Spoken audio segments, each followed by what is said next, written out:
Hora de falar se o São Paulo pode perder a parceria com o Evangelos Marinax para as categorias de base numa negociação do magnata grego com o Botafogo. Esse boato surgiu em meio à negociação agora fechada do Jair, atleta que pertencia ao Botafogo e vendido para o Nottingham Forest por valor inferior àquilo que o Botafogo havia investido quando comprou do Santos. Só para explicar essa história direito. Em janeiro, o Santos vendeu o Jair para o Botafogo por 12 milhões de euros mais o Tiquinho Soares. E agora, alguns meses depois, mesmo com o Jair valorizado, graças a uma grande Copa do Mundo de Clubes, o Jair foi vendido para o Nottingham Forest pelos mesmos 12 milhões de euros. Ninguém entendeu absolutamente nada. E o Botafogo deixou vazar a notícia de que John Textor, dono da SAF botafoguense, e Evangelos Marinax discutem algumas parcerias entre elas para as categorias de base, com o magnata grego colocando bastante dinheiro na base botafoguense. Vários torcedores do São Paulo me procuraram preocupados. Pô, Nicola, mas você não tem dito a respeito das negociações avançadas entre São Paulo e Marinax? Pois bem, conversei na tarde desse domingo com um dirigente são paulino sobre o tema e a resposta que eu vi, abre aspas, o novo acordo que propusemos ao Marinax é maravilhoso para ele. Ele só não aceitará se for louco, fecha aspas. Eu já havia contado para vocês na semana passada sobre a necessidade que São Paulo e Marinax tiveram de refazer o modelo do negócio. Tudo porque o acordo antigo poderia infringir o Estatuto do São Paulo, causando uma série de problemas dentro do próprio clube.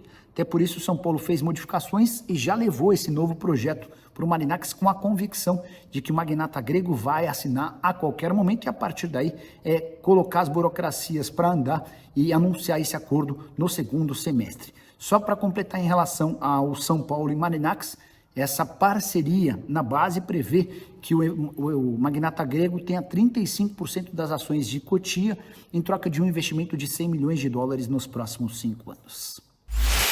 Hora de falar sobre o São Paulo, eu queria destacar a boa participação de Dineno no primeiro jogo treino sob o comando de Hernan Crespo.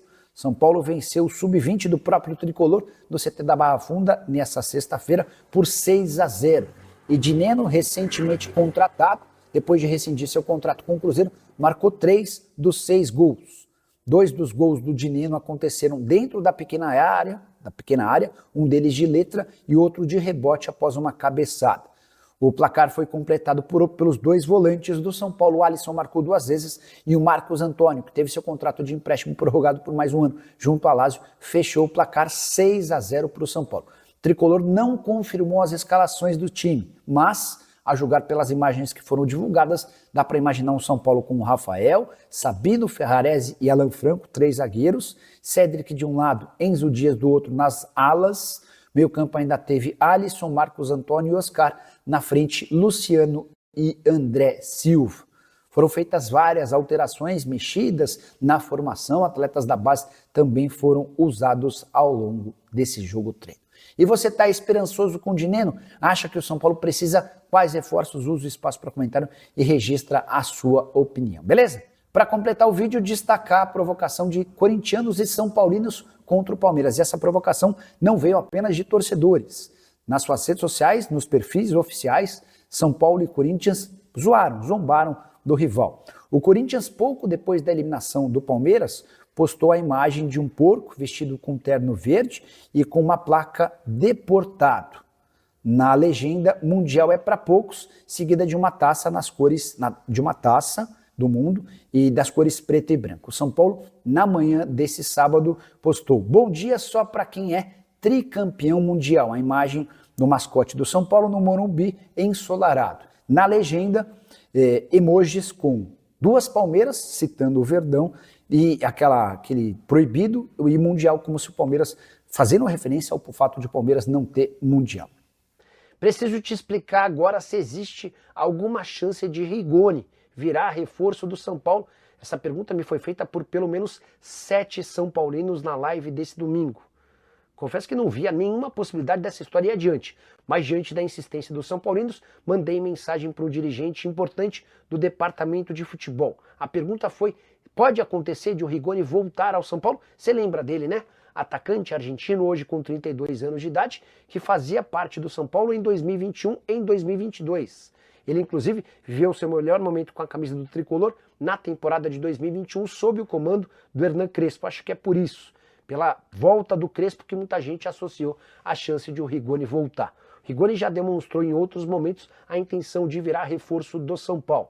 Nesse momento ele joga no León do México, temporada de 15 jogos, 1 gol e 1 assistência, foram 7 jogos como titular e 8 como reserva. A resposta desse dirigente são paulino com quem conversei: não estamos negociando com o Rigoni, ou seja, pessoal, dá para riscar o nome do Rigoni do mapa. São Paulo busca 2 pontas, além de um meio-campista, mas não será o argentino. Só para completar o noticiário de São Paulo, uma curiosidade: o tricolor inicia essa semana a última do contrato de Lisieiro, jogador formado na base do São Paulo e fora dos planos da diretoria. Bora falar agora sobre o São Paulo, para te trazer novidades sobre Lucas Ferreira. O Matheus Alves foi vendido com o CSKA e embarcou na noite dessa quinta-feira rumo à Rússia, negócio de 6 milhões de euros.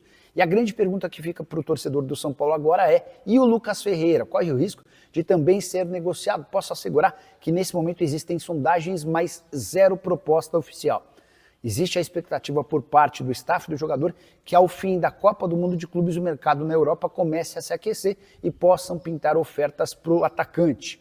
Lucas Ferreira, que chegou a ser alvo de um clube da Alemanha, e o Krasnodar da Rússia, enquanto discutia a renovação do seu contrato com o São Paulo.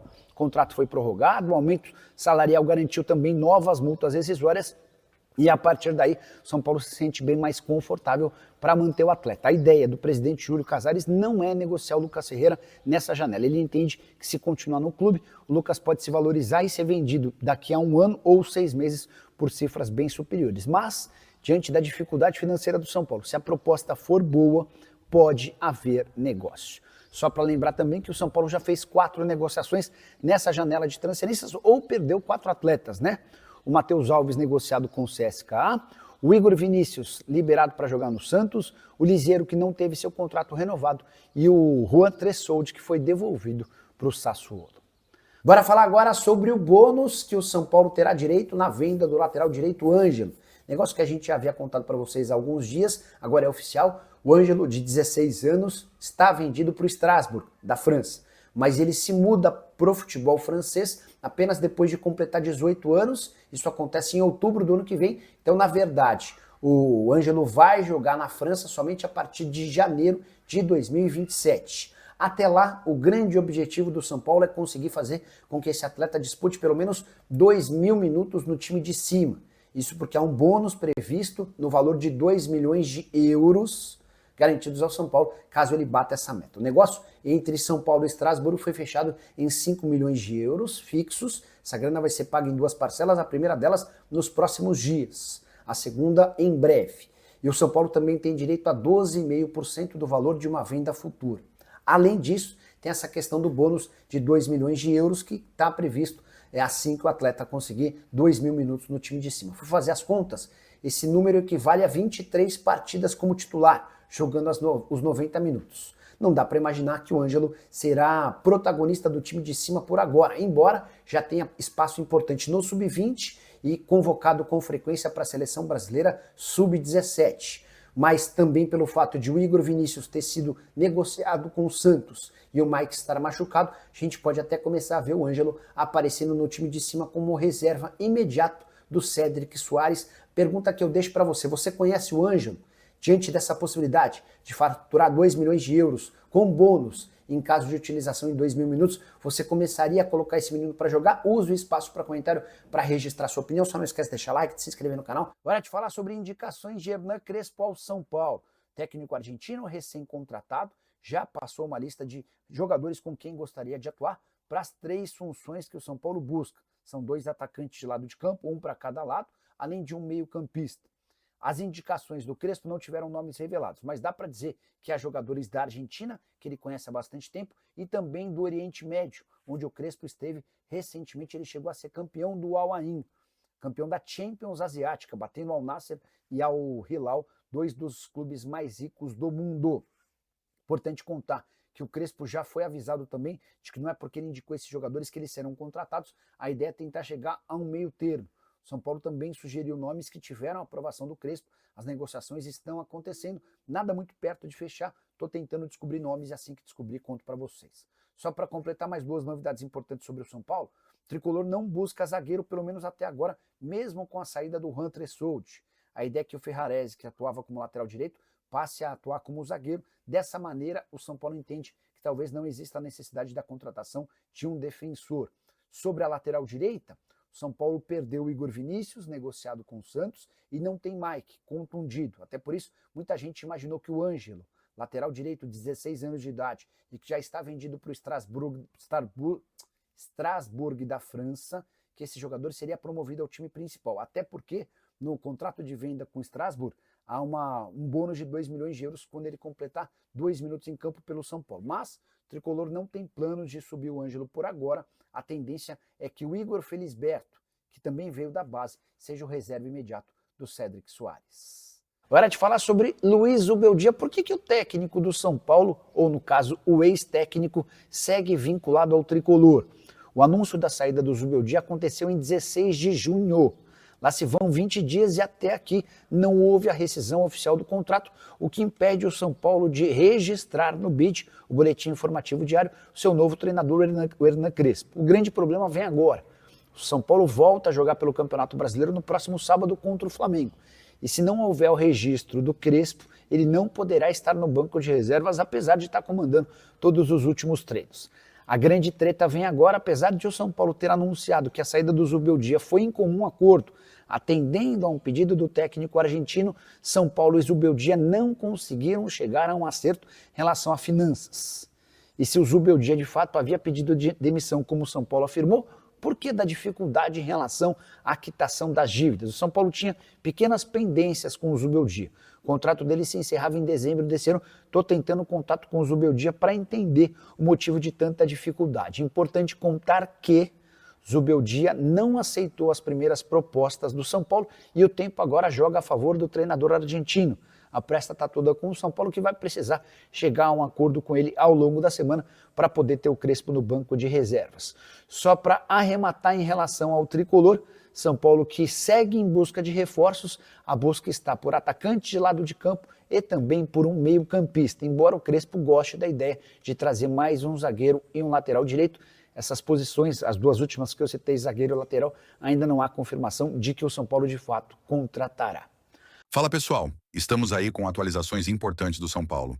Se inscreva e ative o sininho para receber mais atualizações do Tricolor. Deixe seu like, que é muito importante para o crescimento do canal.